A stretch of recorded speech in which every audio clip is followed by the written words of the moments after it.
ये जो 10 साल में हुआ है ना, पहले वालों से बहुत ज्यादा हुआ है। हर कोई मानता है, लेकिन मोदी नहीं मानता है। मोदी तो कहता है ये 10 साल में जो विकास हुआ है ना, वो तो सिर्फ ट्रेलर है, ट्रेलर। कि इस वक्त जो जंग है ना, ये हथियार की जंग नहीं है, ये इकोनॉमी की जंग है, ये प्रोग्रेस की जंग है। और उस जंग में इंडिया हमें बीट कर चुका है और इंडिया बहुत आगे निकल चुका है। 10 साल में जो विकास हुआ है ना, वो तो सिर्फ ट्रेलर है, ट्रेलर। क्या वो अपना ये विजन पूरा कर पाएंगे? 5वें पे ऑलरेडी आ चुके हैं। मेरे को लगता है वो पूरा कर देंगे। 2017 की बात है, यही मोदी था जिसने कहा था कि I will isolate Pakistan in the region. हो गया ना, हो गया आइसोलेट। ये हमारा प्राइम मिनिस्टर पहले भिखारी के तौर पे मशहूर है और इस दफा वो जाके इंडिया से भी भीख मांग रहे हैं कि यार इंडिया हमारे साथ ट्रेड कर ले। देश को बहुत आगे लेकर जाना है। अभी तो हमें देश को बहुत आगे लेकर जाना है और तब तक न रुकना है न थकना है। नहीं, ऐसा कुछ भी नहीं। ईमानदारी की वजह से इकोनॉमी बेहतर होगी, उससे आबादी से नहीं। मैं तो समझता हूँ ये इंडिया, ये जितना आलमी कुफर है, सबसे बड़ा दहशतगर्द ये है और इसमें सबसे बड़ी गलती जो है वो मीडिया की है। हम अब भी वही बातें करते हैं, हम जाके इंडिया के साथ जंग करेंगे, हम कश्मीर लेंगे, हम इंडिया के साथ जाके जंग करेंगे, अपने हुकूक लेंगे। भाई आप अपनी इकोनॉमी को स्ट्रांग कर लो, आप खुद को स्ट्रांग कर लो। इंडिया भी आपके कदमों में, क्या पूरी जो वर्ल्ड है वो आपके कदमों में गिर जाएगी। अगर लोग वहाँ पे कोई बेसिक राइट्स की बात करें, उसे कभी इंडिया का कोई वो डिक्लेयर किया जाता है, क्या नाम, जासूस सही है, उसके अकाउंट से इवन पैसे भी बरामद किए जाते हैं और इवन उस बेचारे के पास खाने पीने के पैसे नहीं होते वहाँ पे।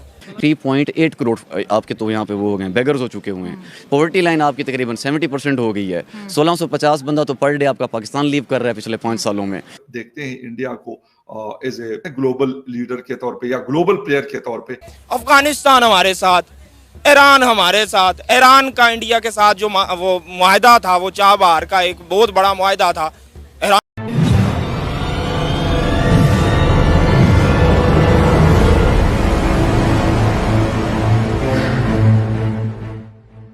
हाँ, ये है कि जो नीड ऑफ द आवर है, हमें इंडिया के साथ हाथ मिलाना पड़ेगा।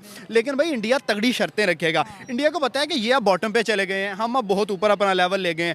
तो अब ज़ाहिर ये बात इंडिया की अच्छी है कि पहले आप टेररिज्म को ख़त्म करो। पहले यार पाकिस्तान से नहीं जा रहा, अफगानिस्तान से कहीं ना कहीं से तो पैदा हो रहा है ना। मैं ये नहीं कह रहा कि पाकिस्तान से पैदा हो रहा है, इंडिया से पैदा हो रहा है। बोले तो हम उनकी दुश्मनी के भी काबिल नहीं है। देखें अब आज के दौर में जो वार है वो इकोनॉमिक वार, हम कहाँ स्टैंड करते हैं। मतलब आप माशाल्लाह उनके वो देख लें, रिजर्व देख लें, एज अ स्टेट $600 बिलियन से ऊपर है, हमारे कितने हैं।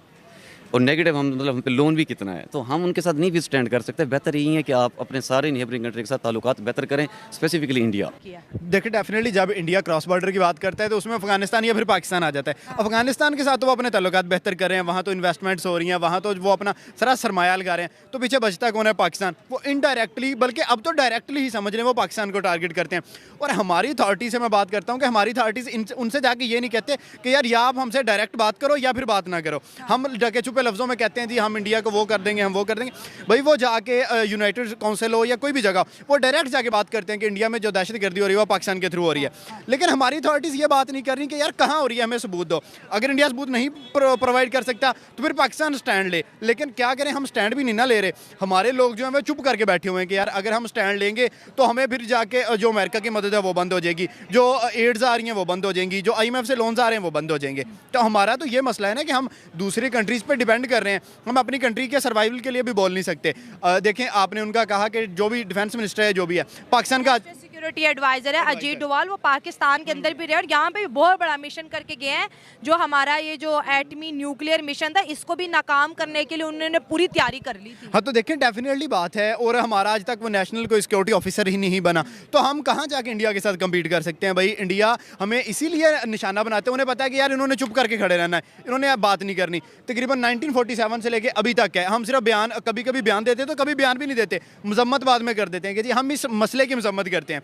उस मजम्मत से क्या होता है यार, या तो आप जाके स्टैंड लो या फिर आप मान जाओ कि जो इंडिया बात कर रहा है वो सच है। जहाँ देखो, बांग्लादेश को देखो, अफगानिस्तान को देखो, बैंकॉक, सिंगापुर, कहाँ पहुँच गए। हम लोग अभी तक वही ज़मीन पे रेंग रहे हैं, लोग चांद पे पहुँच गए। पाकिस्तान तो बस अल्लाह ही हाफिज है इसका। मुशर्रफ साहब कह के गए थे कि अल्लाह ही हाफिज ठीक है है। और हकीकत है इसका वही हाल बोला कि जो सा दुनिया चांद पे पहुंच गई है। अभी रिसेंटली हमारे नेबर कंट्री इंडिया ने चंद्रयान 3 लॉन्च किया, मिशन मून उन्होंने लॉन्च किया। अभी उनके प्राइम मिनिस्टर की स्टेटमेंट आई है कि जब मेरा तीसरा टर्न्योर आएगा, उनका दूसरा टर्न्योर ये ऑलमोस्ट कंप्लीट होने वाला है, जब अगर तीसरा टर्न्योर आएगा तो मैं इंडिया को तीसरी बड़ी इकोनॉमी बना दूंगा पूरी दुनिया की। उनका तो ये विजन हो गया। क्या कहेंगे, पहले तो ये बताएं क्या वो अपना ये विजन पूरा कर पाएंगे? 5वें पे ऑलरेडी आ चुके हैं। मेरे को लगता है वो पूरा कर देंगे। इतनी वहाँ की हुकूमत उनके साथ अपने लोगों का बड़ी सेंसर है। यहाँ तो सारी, अब किसको क्या बोलें, मैं तो यही बोलूँगा खुदा के वास्ते कोई भी है इस मुल्क के लिए सेंसर हो अपना हर चीज़ से ज़रा बहुत परेशानी हुई हुई है इस टाइम हालात की। अच्छा भाई, इन्होंने बोला कि वहाँ की जो सी हुकूमत है लोगों के साथ सिंसेर है। मैं थोड़ा सा इसको उल्ट करना चाहूँगा। आपको नहीं लगता कि वहाँ के लोग भी अपनी गवर्नमेंट के साथ सिंसेर हैं? दोनों साइड से मिल के काम हो रहा है। 5वीं इकानमी वो पहले बन चुके हैं, तीसरी उन्होंने बोला कि अगर मेरा तीसरा टर्न्योर थर्ड जो सी इकानमी हो जाएगी पूरी दुनिया में। क्या पॉसिबल है? पॉसिबल नहीं है। जहाँ तक आपने कहा ना कि वहाँ के लोग सिंसियर हैं, पाकिस्तान में ऐसा है कि यहाँ के लोग सिंसियर, बिल्कुल सिंसियर हैं। यहाँ की गवर्नमेंट जो भी आता है ना, ठीक है, यहाँ कोई सिंसियर नहीं। और मेन चीज़ है कि सिंसियर आदमी को यहाँ काम करने देते नहीं। हमारे मुल्क में इस टाइम मौजूदा टाइम पे कौन है? हमारे पास नेशनल सिक्योरिटी एडवाइजर नहीं है। तो जब आपके पास एक मतलब आइडेंटिटी ही नहीं एग्जिस्ट करती तो ऑफिशियली उसको कौन डील करेगा? हम तो मतलब यहाँ पे पहले तो यहाँ शिकस्त खा रहे हैं। मोर ओवर आप फिर मतलब अगर चलें फॉरेन मिनिस्ट्री में भी इसको देख लें, जैसे उनके पास शंकर है, वर्ल्ड वाइड उनकी एक ऑर्गेनाइजेशन है, एक मतलब पोर्टफोलियो है उनका, उनकी बात में एक वजन होता है, लॉजिकली बात करते हैं। अब उनके सामने कल का फिर मतलब वही बात है, कल का बच्चा तो मैं नहीं कहूँगा, बट स्टिल आप बिलावल भुट्टो को बिठा दें तो ये कोई कंपैरिजन बनता है? आप खुद ज्यादती कर रहे होते हैं, आपको रिप्रेजेंटेटिव चाहिए होते हैं। अब मैं उनके नाम भी नहीं ले सकता जो रिप्रेजेंटेटिव मैं समझता हूँ जो एक वर्थ इट थे, जिनकी बात में एक इम्पैक्ट था, जिनकी बात को तस्लीम किया जाता था और उसके नाम पे बाकायदा एक दिन नॉमिनेट कर दिया जाता था। अगर वैसे रिप्रेजेंटेटिव आपके पास आज भी हों तो पाकिस्तान फिर अपना पॉइंट भी वहाँ रेस कर सकता है और अपनी बात मनवा सकता है। अब ये क्रॉस बॉर्डर टेररिज्म, ये जो बीमारी कहते हैं दर्द सर लग गया है, इस दर्द सर की कोई दवा नहीं है? नहीं, देखिए दवा तो होती है लेकिन वो वक्त करता है परवरिश, बरसों हादसा एकदम सा नहीं होता, तो थिंग्स टेक टाइम डेफिनेटली, क्योंकि पाकिस्तान पास्ट में कुछ एक्टिविटीज़ ऐसी हुई हैं और अनफॉर्चुनेटली फिर एक्सेप्ट भी किया गया कुछ मकामात के ऊपर। मैं रेफरेंस भी उनके दे सकता हूँ, तो उसमें मतलब हमारे अपने भी वो थे फॉल्ट्स थे, इमेज पॉजिटिव की जाती है। अब देखिए इंडिया ने एक दफ़ा मूवमेंट स्टार्ट की थी इनक्रेडिबल इंडिया, इनकी टेररिज्म की वजह से ना टूरिज्म बहुत इफेक्ट हुई थी, तो उन्होंने स्टार्ट कर दिया था इनक्रेडिबल इंडिया, और उसके बाद सबसे ज़्यादा टर्नआउट इंडिया में हुआ था टूरिज्म का।